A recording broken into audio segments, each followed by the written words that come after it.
So habang binabagyo tayo guys ay gawa muna tayo ng vlog, no? Lalong-lalo na guys sa mga nag-avail ng Cameo sa amin, or kung meron ka mang Cameo ngayon, ito yung pinakamagandang vlog na mapapanood mo tungkol dyan. Kasi guys, nakabili ako ng Cameo August 2020. So 4 years na ako guys na user ng Cameo. At sabihin ko sa inyo guys, lahat naman na-encounter ko na problema at syempre kung ano yung mga solusyon dito, no? Kasi katulad nyo rin ako, nung nagsimula rin akong gumamit ng Cameo, nahirapan rin talaga ako ng sobra. Grabe yun nung panahon na yun. Ang gusto ko na lang gawin nun ay ibenta na lang yung Cameo. Kasi nga guys, nahirapan talaga ako gumamit nun. Pero nung nagamay ko na siya, napakalaking tulong talaga niya. So bakit nga ba ako bumili ng Cameo dati, no? Kasi meron kaming customer dati na ang gusto niya is square, pero gusto niya yung gilid ay parang meron siyang curve. Okay, so ang ginagawa namin dati, ginugupit lang namin. So okay lang naman siya kapag ginupit mo siya, kaso ang problema nun kapag marami na. Nung marami na siya guys, ang nangyari nung pinagtumpok-tumpok namin, para siyang kinagat ng bata. Yan yung sinabi ng customer namin, no? So yun yung isa sa mga negative feedback namin dun sa may page namin. Kasi akala kasi nila, gumagamit kami ng machine, yung pala ginagamit lang namin is sliding cutter at syempre yung gunting. So napilitan kami nung bumili ng cutter kahit hindi namin alam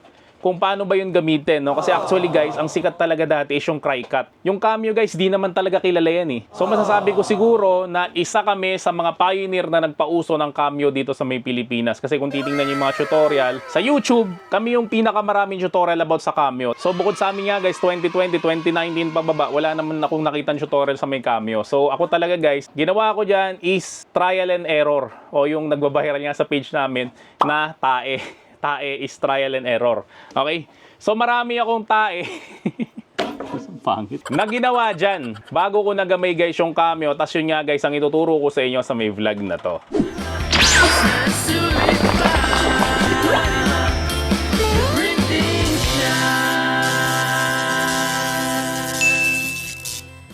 So guys, ang pinakauna ko naging problema dati sa may Cameo ay hindi siya nagka-cut ng malalim, no? Yung sobrang sagad mo na, yung number 10 ka na, tapos hindi pa rin siya nagka-cut. Ang naging problema ko pala guys ay hindi ko nilock yung blade.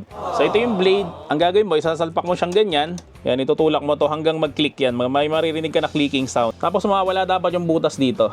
Yan, so dapat mahigpit na mahigpit to. Pag ganyan guys, nakalak na yan. Okay, so wala ka na magiging problema niyan sa hindi malalim na cut. So yan guys, yung pinakauna ko na-encounter na problema sa may Cameo, no? Kasi nga hindi siya nakalak. So akala ko sira yung Cameo na yun rin yung laging sinasabi sa amin ng mga customer namin kapag ka nag-avail sila sa amin. Ang sinasabi, sir, sira yata itong nabili ko. So lahat ng nagsabi ng sira yung nabili nila, actually hindi naman talaga sira yan guys. 100% no nagsabi no, nung nagamay na nila yung Cameo, sabi nila, sorry sir, akala ko sira hindi naman pala. So sumunod guys, is yung registration marks. Dito guys, marami talaga nagkakamali sa may registration marks kasi kapag ka hindi nabasa ng maayos yung registration marks, yung iba pinapabayaan na lang nila. Pag pinabayaan mo yan guys, ang mangyayari yan, yung cut mo, tabingi-tabingi. So dapat guys, binabantayan mo yung Cameo mo pag nagbabasa ng registration marks. Tapos, tingnan mo siyang maigi.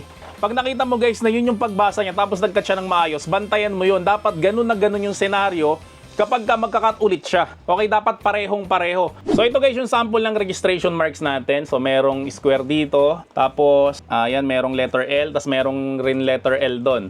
Yan, so ganito guys yung itsura ng ating registration marks. So yung iba guys, mas mahaba yung registration marks ng letter L nila. So kung ganun guys kahaba yung registration marks mo, tapos sinasabi nila, sir, ginaya ko naman yung nasa vlog mo eh. Mahalata mo guys na hindi mo talaga sinunod yung nasa vlog namin. Kasi nga yung letter L nilang dito din na registration mark, masyadong mahaba. Okay, ito guys yung pinakamaiksing registration marks. Tapos kapag ka binasa yan, eto usually dito nagkakamali, saka dito. Okay, dito guys hindi madalas nagkakamali yan. So kapag napansin nyo na mali yung pagbasa ng registration marks dito, halimbawa sumobra yung usog nung sensor, ibig sabihin nun guys, mali na yung magiging cut niyan. Pati rin dito guys, minsan sobra, minsan naman kulang yung pagbasa ng registration marks dito. So kapag ka nakita nyo na ganun, i-cancel nyo na kaagad guys yung pagkakat ng Cameo nyo. Yung iba kasi guys binipilit, baka sakali na maayos pa rin. Hindi mangyayari yun guys, no? Kapag ka mali yung pagbasa ng registration marks, automatic yan guys, dapat ikina-cancel nyo na. Kaya nga sabi ko sa inyo, bantayan nyo yung Cameo nyo. So dalawang klase ang pag-cancel. Una, pwede mo i-cancel doon sa may laptop mo. Pangalawa guys, pwede mong patayin yung Cameo mo, tapos i-on mo na lang ulit. So pangatlo guys, yung ilaw sa may Cameo. Actually ako naman, tinry ko na patay yung ilaw, nagbabasa pa rin naman siya, no? Kasi parang infrared naman yung sensor niya. Ibig sabihin guys, na infrared, kahit na totally darkness yan, makikita pa rin niya guys yung mga registration marks, no? So yung iba kasi sinasabi nila na tapatan mo raw ng ilaw, yung iba naman sinasabi na sobra ng ilaw. Pero ang napapansin ko, kapag gumagawa tayo ng sticker using yung 3D na Phototop, dun guys nagkakameron ng problema. Kasi guys, yung 3D na Phototop, masyado siyang malakas umabsorb ng ilaw. Ang nangyari guys, so parang nabubulag yung sensor. So kapag nabulag guys yung sensor, hindi niya nababasa ng maayos yung mga registration mark. So mas maganda guys, wag na lang kayo masyadong gumamit ng 3D na Phototop. Or ano kaya, kapag 3D na Phototop yung gagamitin nyo, yung gamitin nyo guys na vinyl is matte. Para mabawasan guys yung kintab ng 3D na Phototop. Kasi kapag ginamit mo na vinyl is yung glossy, tapos yung Phototop mo is 3D, no, sobrang patong-patong na pag-absorb ng ilaw yan. So, nangyari doon ay nahihirapan na guys yung sensor na basahin yan. Kanina, nag-cut ka lang, matalim pa. Tapos, yung sumunod na cut mo, mapurol na siya. So, bakit nagkaganon? Ang nangyari kasi yan guys, itong cutting mat mo, nahulog to. Okay, syempre, pag nahulog sa sahig yan, yung sahig nyo, syempre, may mga alikabok, may mga buhangin, may mga bato. So, dumidikit yan dito, guys. Kapag dumikit dito yan, tapos guys, pinatungan mo to ng sticker, syempre, hindi mo na makikita yung dumi kasi nga nasa likod na nito, no? Nasa pagitan na nitong dalawa. So, kapag yung blade mo, tinamaan yung bato na yon o yung buhangin na yon, automatic yan guys, yung blade mo, pupurol ka agad. Wag na wag nyo tong ihuhulog, or kapag nahulog nyo to, maganda guys, punasan nyo to. Okay, alisin nyo guys yung mga dumi. Kasi kapag di nyo inalis yung mga dumi dito, kapag tinamaan nga ng blade dyan, sigurado yan, pupurol ka agad yung blade ng camion nyo. Tapos sumunod guys na tip, dapat dalawa yung cutting mat mo. Unang-unang dahilan yan, kapag dalawa yung cutting mat mo, syempre pag tapos ka na, pwede mo siyang pagdikitin para hindi siya marumihan, na katulad nga na sinabi ko kanina, kapag nadumihan siya, nagiging cause yan na para pumurolagan yung blade mo. Pangalawa guys, so ang problema kasi guys, no, kapag isa lang yung cutting mat mo, hinihintay mo tong matapos. So kapag natapos to, aalisin mo pa to, tapos saka mo pa guys ididikit yung susunod mo na ikakat. So sayang yung seconds, no, kahit segundo lang yan guys, pag pinagsama-sama mo yan, humahaba yung oras ng paggawa mo ng trabaho mo. So kapag kadalawa guys yung cutting mat mo, again, habang kinakat to, pine-prepare mo na yung isa mong kakat dito. So makakatipid ka guys ng oras. Tapos ang next natin guys na tip about sa may cutting mat, no, yung tamang paglalagay nito sa may cutting mat natin. So ang gagawin natin yan guys, ilalatag mo siya na ganyan. 'Di ba? Ganyan ginagawa natin. So kapag nilatag mo siya guys, dapat guys pantay dito sa may taas. Okay? Kasi minsan hindi pantay yung ating vinyl. So ang ginagawa natin, pinapantay natin dito sa may gilid. So mas maganda guys, sa taas mo siya ipantay kahit na hindi masyadong pantay dito sa may gilid, no? Actually nga, kapag ako nagdidikit nito, ganito itsura niya. Dito, medyo paslant siya. Pero pantayan dito sa may taas. Okay, ganyan guys yung tamang paglalatag ng cutting mat. Para guys, mas maayos mabasa ng Cameo yung inyong mga registration mark. So ang next tip natin guys sa paggamit ng Cameo is dapat hindi nakalaylay yung cutting mat natin. Kasi guys, kapag nakalaylay yung cutting mat nyo, ay hindi yan nagkakat ng maayos. So ginagamitan natin yan guys nitong Cameo bridge. Itong Cameo bridge guys, no, napakasimple lang na explanation nito. Saluhan to ng cutting mat. Para hindi siya guys nakalaylay na parang ganito, no? So kapag may bridge siya na mangyari, yung cutting mat nyo magiging pantay na ganyan yan. So kapag pantay na ganyan yan guys, no, mas magiging maayos yung pagkakat natin ng mga stickers natin. So guys, sa mga gusto mag-avail nitong Cameo bridge, no, so i-PM mo lang kami direkta din sa aming page, The Printing Shop. Tapos syempre guys, yung bridge na yan, no, nakapackage na rin guys yung tool guide. So yung tool guide na yan guys, ganito yung itsura niyan. Yan yung kulay itim na yan. Ang nangyari kasi minsan yung cutting mat natin nakalagay dito, ano kaya nakaganito. So yung tool guide din guys, para saktong-sakto guys, lagi yung pagpwesto nyo ng cutting mat. Yan, no, kasi kapag nilagay nyo yan guys, hindi nagagalaw yan. Hindi nyo na mauusog yan. So kasama na yan guys kapag bumili ka ng Cameo bridge. Then sumunod naman natin guys, no, yung paglalagay natin ng offset. So sample guys, ako ito yan, no, so nilagay ko yung picture ko. So minsan pixelized to, kaya kapag kakinat yan dito sa may gilid, mapapansin nyo para siyang lagari. So ang ginagawa natin dito, nilalagyan natin siya ng offset para maging smooth yung pagkakat niya. So paano siya nilalagyan guys ng offset? So i-click mo lang guys yung picture mo mismo. Tapos dito, i-click mo lang to, itong star, tapos offset. Yan, tapos pwede mo siyang lakihan. Yan, kung halimbawa 0.1. Yan, so ganito guys mangyari niya, magkakameron siya ng cut marks sa may labas. Press mo lang yung send. So ganito yung magiging itsura niya. Then i-click mo lang yung nasa loob, tapos click mo lang tong no cut. Yan guys, para mawala yung cut mark niya sa may loob, nasa labas na lang siya. So mangyari yan guys, kapag na print and cut mo na siya, ganito yung mangyari niya, meron siyang puti sa may labas. Yung iba naman kasi guys, ganito yung gusto nila. Yan, wala siyang offset. Sa tingin ko, mas maganda yung ganito kasi mas mukha siyang sticker kaysa sa ganito. Ito guys, meron siyang offset, mas maliit. Ito may mga offset rin to. Yan, may mga offset. Kamukha nito guys, no, nilalagyan rin natin to ng offset kasi kapag di mo siya nilagyan ng offset, mahirap tong idikit isa-isa. Imagine mo, ikakat mo yan isa-isang mga heart na yan, tapos ididikit mo isa-isa. So para magsama-sama sila sa isang image, gagawin mo guys, lalagyan mo siya ng offset. So ganyan guys yung mangyari kapag may offset. Kamukha rin itong thank you na to. Imagine mo, isa-isahin mo yan, ididikit yung THANK, tapos YOU. Diba? So para isang sticker lang siya, lagyan mo siya guys ng offset para magsama-sama sila.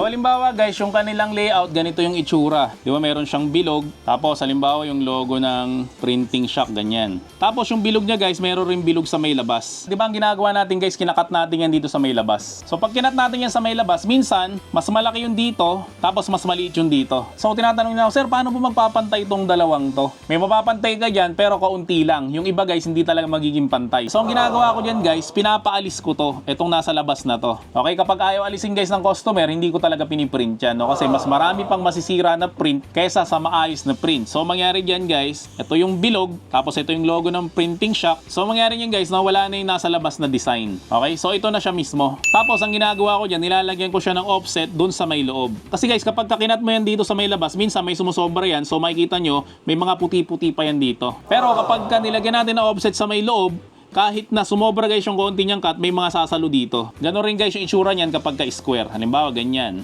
Tapos ganito siya, meron siya sa loob pang square. 'Di ba? Tapos meron siyang logo, yan. So hindi nyo guys makakat to ng saktong-sakto na pantay yung apat na side niyan. Meron kang makakat diyan na mga sakto, pero mas marami guys yung makakat na hindi sakto. So para guys hindi ka masayangan ng mga materials mo, ang gawin mo, ipaalis mo tong nasa labas. Ganito lang dapat yung layout niya. PS, tapos lagyan mo siya ng offset, internal offset naman yung tawag doon, dito sa may loob. So para pag kinat natin to, kahit na sumobra ng konti, hindi yan mahalata kasi nga may sasalo dito. So ang next tip natin guys, itong blade na to, pag inalis natin to, nalilinis to. Meron tong pang-open ng blade, kaso nawala ko na yung pang-open ng blade ko. So ito, pwede natin tong ikutin. Ito nasa tuktok, naiikot to eh. Kaso wala akong pang-ikot ng blade, kaya ginagawa, kinakagat ko na lang to. Yan, so nabubuksan to. Tapos mapapansin nyo guys sa may loob, may mga dumi dito, may mga basura dito. Tapos minsan nakaharang dito sa may butas na to. So inaalis natin yan, pwede yung hipan lang yan. Yan, hipan nyo lang. Ito, pwede nyo rin tong hipan. Yan, para guys mawala yung mga dumi. Tapos pwede nyo na siya guys ibalik. Pwede na natin to guys ibalik again do sa may cami natin. Huwag nyo guys kakalimutan na i-lock yung blade nyo. Then ito guys yung isa sa mga matitindi kong na-encounter na problema na akala ko katapusan na ng cameo ko. Minsan mapapansin nyo guys yung cami nyo, pag inopen nyo, para siya nagdadabog. Tapos nagkakat siya yung ang ingay-ingay niya guys. Siguro iba na encounter na to, tapos nagpapanik na sila, akala nila sira na yung cami nila, no? Kaya sinapian na masamang espiritu. Hindi yun guys, no? Ang nangyari kasi doon guys, nag-print ka. Tapos ang nagamit mong pang print is yung cameo mo, hindi yung printer mo. Okay? Kasi akala nung cameo mo is nagpiprint siya, so kaya gumaganon siya, nagdadabog siya. So ang gagawin mo lang doon, i-open mo lang yung print queue mo. Tapos i-cancel mo lang guys lahat ng print jobs doon. Tapos pwede mo guys i-restart yung laptop mo.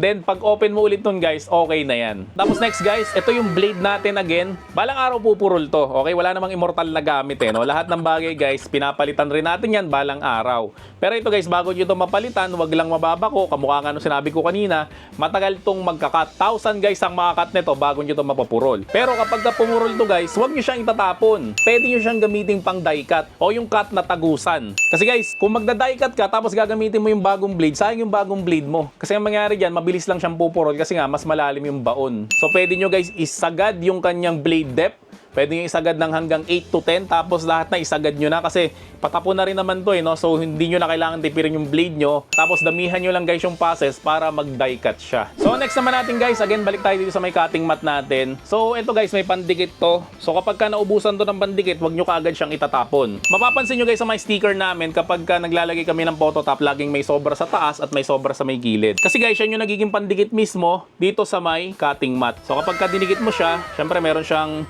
sobra na phototop. Yung phototop kasi guys, kumakapit yan. So ilagay mo siya dito, tapos dito idikit mo rin siya dito. Ngayon dito guys, sa may banda dito, wala siyang pandikit. Naiipit naman to nung roller ng cameo, or pwede rin namang lagyan nyo dito ng tape. Para guys, hindi kayo nagsasayang ng cutting mat. Ito guys, banda dito, kahit di siya lagyan ng phototop, okay lang naman yan, no? Kasi hindi naman talaga to nakakat ng cameo. So ang gawin nyo guys, pasobrahan nyo na lang dito. Or kapag ka Cameo 5 user ka naman, no, meron kaming binibenta dito na electrostatic na cutting mat. Ito guys, di mo kailangan bumili ng cutting mat, no? Kasi kung napanood yung isa sa mga vlog ko about sa may Cameo 5, yung sticker dumidikit na talaga dito, no, using electrostatic. So guys, yung isa sa mga kinagandahan kapag ka Cameo 5 naman yung binili mo. Kasi meron siyang electrostatic na cutting mat. So itong mga tips na to guys, pwede nyo itong gamitin sa Cameo 5 at syempre pwede nyo rin to guys gamitin sa may Cameo 4. So balik again tayo dun guys sa pagbabasa ng registration marks. So minsan kasi hindi ito mabasa, itong mga registration marks natin. Ang usually hindi mabasa dyan, itong square na to. So ang ginagawa ko dyan guys, pag hindi siya mabasa, number 1 na ginagawa ko, kinukut-kut ko siya. Yan, kasi nga, sobrang kintab niya. So pag sobrang kintab niya minsan, tumatalbog na yung ilaw, hindi na siya mabasa ng ating sensor, no? So ginagawa, kinukut-kut ko yan para mabawasan ng kintab. So yan yung una. Pangalawa naman guys, ang ginagawa ko, yung mga nakat ko na sticker na nabasa ng maayos yung registration marks, ginugupit ko yung ganito. Pinapatong ko siya dito. Okay? Kasi nga guys, nabasa na yun. Ibig sabihin, maayos yung pagbabasa ng registration marks nun. Kasi nga, nakat na natin. So, ibig sabihin nun, pwede natin kunin yung registration marks nun. Pwede natin siyang ilagay dito. Pwede rin natin siyang ilagay dito. Pwede rin natin siyang ilagay dito. Pwede rin natin siyang ilagay dito guys. Basta saktong-sakto guys yung paglalagay nyo. Okay? Kasi pag di kasi sakto yung paglalagay nyan, tatabingin ulit yung cut.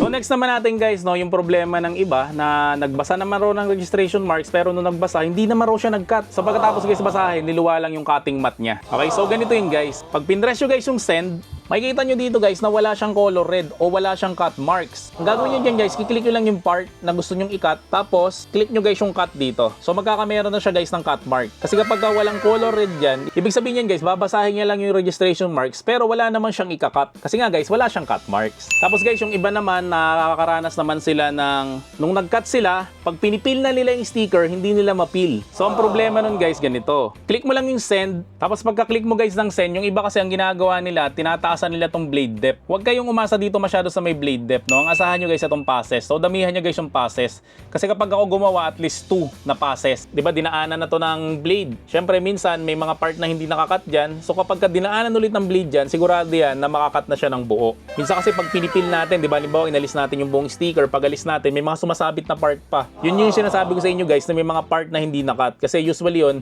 minsan may mga alikabok, minsan may mga umbok yung cutting mat nyo, kaya hindi siya nakakat ng maayos. So ang gawin nyo guys, dagdagan nyo guys yung passes. O guys, pa nag-passes talaga ako, 2. So medyo mas matagal siya, pero guys, mas maayos naman yung magiging cut nyo, no? So less hassle rin naman siya. So yung mga kakabili pa lang sa amin ng Cameo, tinatanong kami, ano raw ba yung settings dito. Kapag walang photo top, ang gawin mo, yung blade depth mo, gawin mong 2. Kapag meron naman photo top, ang blade depth mo, gawin mong 3. Tapos yung force natin guys, sagad natin sa 33. Yung speed natin, sagad natin sa 30. Yung passes natin guys, again, gawin nating 2. So kapag medyo luma na yung blade mo, pwede mo dagdagan yung blade depth. Ako guys, umaabot lang ako hanggang 5. Kapag di pa rin siya nagkakat sa 5 ng maayos, dinadagdagan ko tong passes. So minsan 3. 2 to 3 yung passes ko. Pero minsan umaabot pa yun ng 4. Kapag ang ginagawa ko is die cut. Tapos kamukha nga sinabi ko kanina, kapag lumang-luma na yung blade mo, or yung patapon na lang, pwede mo siyang gawiting pang die cut. So, paano mag die cut? Ang ginagawang settings yan is 8 hanggang 10. Tapos yung passes yan guys is 3 hanggang 4. Ito guys, hindi na to binabago. Yan na talaga guys yung settings ko niyan. So guys, balik tayo dito sa may Cameo natin. And then, itong cutting mat natin. No? Isa sa mga pagkakamali pa, bukod sa hindi nalalak yung blade, hindi ito nilalak. Ito. So kapag nakababa yan, hindi yan nakalock, nagagalaw to. Kaya binababa yan guys, no, pwede natin kasi itong i-adjust. Yan, na-adjust kasi to. So para siya i-lock, iaangat mo siya. So dapat ito guys, nakaturo siya pataas. Kasi kapag hindi mo siya nilock, ganito yung mangyari dyan. Di ba? Feed mo siya. Yan, so mag-feed lang siya dito lang. Pero ito, tingnan nyo. So i-lock natin siya. Then gawin natin, i-feed ulit natin. Yan, papansin nyo hindi na siya gagalaw. So ito pa yung mga settings ko dito, pwede nyo naman gayahin yan. Yung ito nga, dapat nasa dulo to, naiipit niya lang yung dulo ng cutting mat. Then ito naman, itong isang may spring, dapat naiipit niya to. Yan, diretso siya dito. Then ito namang isa na to, dapat naiipit niya naman dito. So minsan pa guys, may problema tayo. Yung cutting mat raw natin, hindi raw nag-feed. So ang problema nun guys, ito, nandito kasi yung sensor, itong butas na yan. Okay, wag yung tatakpan yan. So kapag nadumihan yan guys, no, hindi na talaga to mag-feed. So gawin nyo guys, no, kapag yung cutting mat nyo hindi nag-feed, ito kasi yung problema nun, marumi na to. So pwede kayo guys gumamit ng cotton buds, no, tapos linisin nyo lang siya. Tapos mayroong mga nagtatanong sa amin guys, no, pwede raw ba mag-cut yung Cameo ng walang cutting mat? Actually guys, pwede siya. Kaso hindi ko siya tinatry, or hindi ko siya ginagawa guys, no? Kasi mas maraming nasisirang cut kaysa sa buo. So mas maganda talaga guys, so gumamit na lang kayo ng cutting mat kaysa guys mag-cut kayo ng walang cutting mat yung inyong mga Cameo. Then next naman guys, ang Cameo guys is 50-50 yan sa may Windows 11. So pwede siyang gumana, pwede siyang hindi gumana, no? Kamukha nung pinapakita ko sa inyo na demo doon sa may laptop ko, actually Windows 11 yon. So gumagana naman siya sa akin. Pero yung iba naman guys, hindi naman siya gumagana. So kapag hindi siya gumagana guys, mas maganda mag-downgrade ka to Windows 10. Tapos isa pa guys, no, kapag gumagawa kayo ng mga decals o yung hindi siya printed, hindi nyo guys kailangan ng registration marks doon. Ang registration marks guys, ginagamit lang yan sa mga printed na mga sticker, no. Syempre, paano nga naman malalaman ng Cameo kung saan yung ikakat niya kung wala siyang registration marks. Pero kapag ka decals naman guys, di mo kailangan ng registration marks, no? Kasi nga kahit saan naman pwede siya mag-cut eh. And lastly guys, ang iba pa natin kailangan na tools sa may Cameo, syempre ito nga yung Cameo bridge. Tapos ito guys, weeding tool. So sa weeding tools guys, meron siyang spatula, meron siyang gunting, meron siyang pantusok, meron siyang ito mismo yung pinaka weeding tool, yung parang hook. Then meron siyang chane at syempre meron siyang scraper. Itong dust cover no, para kapag ka hindi nyo ginagamit yung Cameo nyo, maiwasan nyo yung alikabok. At syempre maiwasan nyo yung mga insekto, ipis, daga, mga langgam. Pero usually naman talaga guys, no, kaya nagkakamero ng ipis, daga, langgam yung inyong mga printer at inyong mga Cameo ay kasi doon kayo kumakain sa workstation nyo. Okay, so guys, iwasan yung kumain dyan sa may workstation nyo para hindi kayo ipisin, langgamin o dagain yung mga gamit nyo. So isa pa guys sa baka kailanganin nyo, no, itong pen holder, no, kasi pwede kayo mag-drawing using Cameo. So ganito guys yung itsura niya, alisin nyo lang yung takip niya, then isuksok nyo lang dito yung ball pen. Yan hanggang sa lumusot siya doon, tapos pwede nyo na siyang higpitan. Tapos alisin nyo lang yung blade nyo dito sa may una, tapos pwede nyo na siyang ikabit. So huwag nyo ulit kakalimutan guys, ilak. So sa mga gusto mag-avail nito, no, i-PM mo lang kami direct dito sa aming page, The Printing Shock.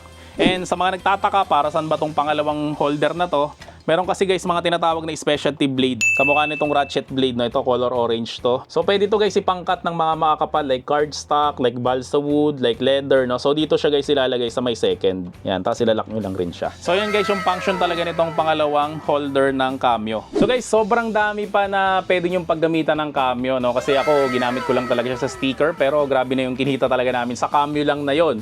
Okay, so pwede pa kayong mag-explore ng mga pwede nyo pang paggamitan ng Cameo nyo, no? So pwede kayo manood ng ibang vlog guys, wala namang problema doon, no? Para mas marami pa kayo matutunan kasi guys ang The Printing Shock is focus lang talaga namin sa may Cameo is mga sticker lang. So sa mga merong printing business yan, pwede kayo mag-avail sa amin guys ng Cameo.